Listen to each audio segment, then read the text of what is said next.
பாட ஆரம்பிக்கிறதுக்கு முன்னாடி நம்ம துவா ஒதுக்கலாம். ரப்பி ஷ்ரஹ்லி சத்ரி வயஸ்ஸிர்லி அம்ரி வஹ்லுல் உக்தத்தம் மின் லிசானி யஃப்கஹு கௌலி.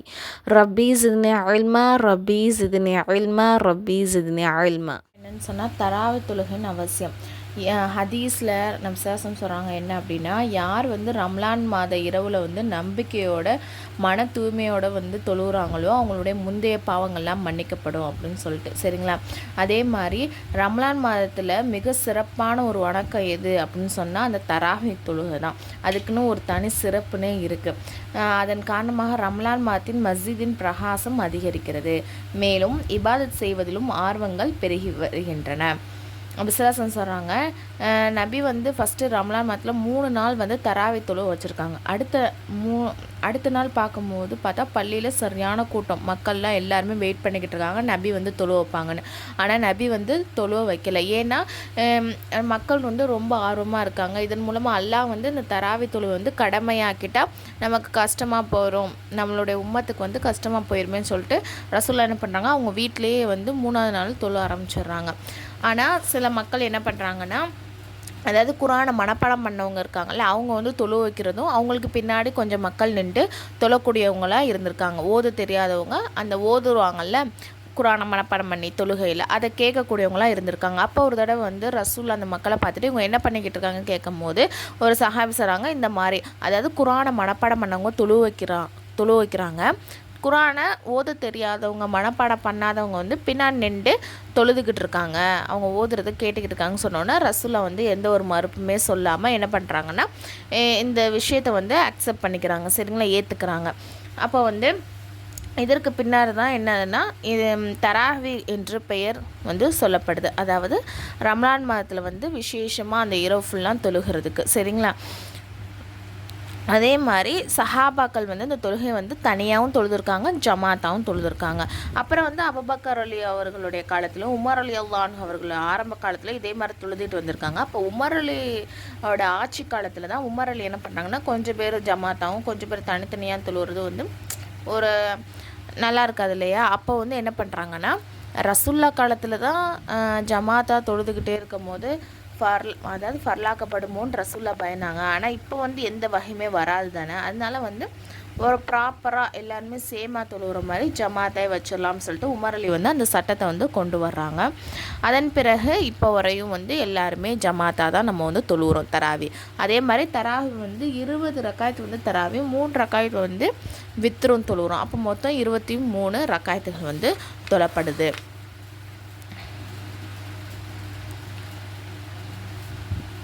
அப்போ ஹதீஸில் 20 ரக்காயத் தொழுதுருக்காங்கன்னு வருது சரிங்களா. அதே மாதிரி நம்ம எக்ஸ்ட்ராவும் நம்ம தொழுகலாம், ஏன்னா இது ஒரு நஃபிலான வணக்கம் தான். அப்போ 2 நம்ம அந்த ரமலான் இரவு ஃபுல்லாக நம்ம தொழுகலாம். ஆனால் நம்ம எவ்வளோ தான் தொழுதுனாலும் என்னது அது கம்மியான குறைவான இபாதத்தாக தான் இருக்கும். ரசூல்லாவை கம்பல் பண்ணும்போது, ரசூல்லா சஹாபாக்கெல்லாம் கம்பல் பண்ணும்போது கம்பேரிசன் பண்ணும்போது நம்ம தொழுகிறது என்னது ரொம்பவே கம்மியாக தான் இருக்கும். அதனால் முடிஞ்ச அளவு நம்ம 20க்கு மேலேயும் நம்ம தொழுதுக்கலாம் சரிங்களா, அது ஒன்றும் தப்பு கிடையாது. அப்போ தராவி தொழுகை எப்போ தொழுகணும் அப்படின்னு சொன்னால், ரம்லான் மாதத்தில் இஷாவுடைய ஃபர்லு மற்றும் சுன்னத்துக்கு பிறகு வித்திற்கு முன்னாடி, அதாவது இஷாவுடைய ஃபர்லும் சுன்னத்துக்கு பின்னாடியும் வித்திற்கு முன்னாடி தொழப்படக்கூடிய தொழுகை தான் என்னது தராவி அப்படின்னு சொல்லப்படுது சரிங்களா. ஒவ்வொரு பெண்ணும் தராவி தொழுவது சுன்னத் முஅக்கதாவாகும். தங்கடம் ஏதுமின்றி அதை விடுபவர் என்னது பாவையாவார். அப்புறம் தராவி தொழுகையுடைய நேரம் பார்த்தோம் அப்படின்னு சொன்னால், ரமலானுடைய பிறை தெரிந்த அன்று நைட்டுலேருந்து சரிங்களா, பெருநாள் பிறை தெரியும் வரை தொழு அவசியமாக இருக்குது. தராவி தொழுகை நேரம் இஷாவுக்கு பிறகிலிருந்து சுபுஹு சாதிக் வரையிலாரும் சரிங்களா. அடுத்த நாள் சுபுஹுக்கு பாங் சொல்கிற வரையும் அதோடைய நேரமாக இருக்குது. தராவி தொழுத பிறகு தான் என்ன பண்ணணும், வித்ரு தொழுவது நல்லதாகும். அப்படி யாராவது வித்ரு தொழுகையை தராவி தொழுகைக்கு முன்பே தொழுதுட்டாலும் அது என்னது அந்த தொழுகையை கூடிவிடும். ஓகேவா. தராவி தொழுகும் முறை என்ன அப்படின்னு சொன்னால், இஷாவுடைய ஃபர்லு சுன்னத் தொழுத பிறகு தராவுடைய நியத்தில் 2 தொழுவணும் சரிங்களா. 10 சலாமை கொண்டு 20 ரக்காயத் தொழப்படும். இப்போ ஒவ்வொரு 4 ரக்காயத், அதாவது இப்போ 2 தொழுது முடிச்சிட்டோம், அடுத்த 2 தொழுது முடிச்சிட்டோம். தொழுது முடித்ததுக்கப்புறம் ஒரு கொஞ்சம் நேரம் இடைவெளிக்கு அப்புறம் தான் அடுத்த 2 ரக்காயத்தை வந்து தொழுவணும். சரிங்களா? அந்த அந்த இடைவெளி விடுறோம் இல்லையா, அது வந்து ரெஸ்ட் எடுக்கிற நேரம் மாதிரி, அதாவது இலைப்பாறுதல் அப்படின்னு சொல்கிறாங்க. அந்த இலைப்பாறுதல்னு அந்த மீனிங் வந்தனால தான் என்னது தராவின்னு சொல்கிறோம். தராவினா அதோடைய பொருள் என்ன, இலைப்பாறுதல். சரிங்களா?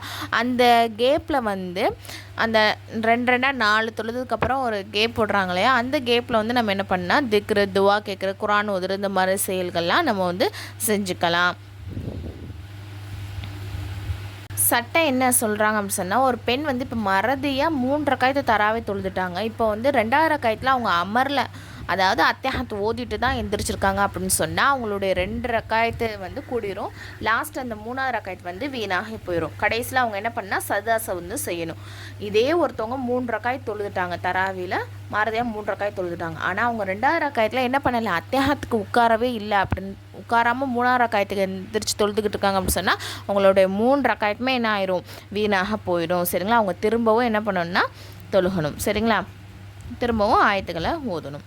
2வது சட்டம் என்ன சொல்கிறாங்கன்னா, ஒரு பெண் ஒரே சலாமின் 4 ரக்காயத் தொழுதால் அவர் 2வது ரக்காயத்தில் இருப்பில் அமர்ந்துட்டாங்க அப்படின்னு சொன்னால் அவருடைய 4 ரக்காயத்துமே என்ன பண்ணணும், ஏற்றுக்கொள்ளப்படும்.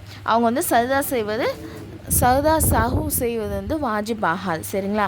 அப்படி அவங்க 2வது ரக்காயத்தில் வந்து உட்காரலை, அதாவது அத்தியாகத்து ஓதலை அப்படின்னு சொன்னால் அவருடைய முந்தைய 2 ரக்காயத்தும் என்ன ஆயிரும், முறிஞ்சு போயிடும். பிந்தைய 2 ரக்காயத்தும் கூடிவிடும். சரிங்களா? மேலும் அவங்க என்ன பண்ணணும், சஜிதா சஹூ செய்ய வேண்டும். முந்தைய ரக்காயத்தின் ஓதிய ஆயத்துக்களை என்ன பண்ணணும், திரும்பவும் ஓதணும். பாடத்துக்குடைய கொஷினை வந்து நான் ஷார்ட்ஸில் போட்டுக்கிறேன், செக் பண்ணிக்கோங்க. இது வந்து ஃப்ரீ முஅல்லமா கோர்ஸ். இதில் வந்து நான் சேரன்னு விருப்பம் உள்ளவங்க, அதாவது ஒன்லி லேடிஸ் மட்டும் இதில் வந்து ஜாயின் பண்ணிக்கோங்க.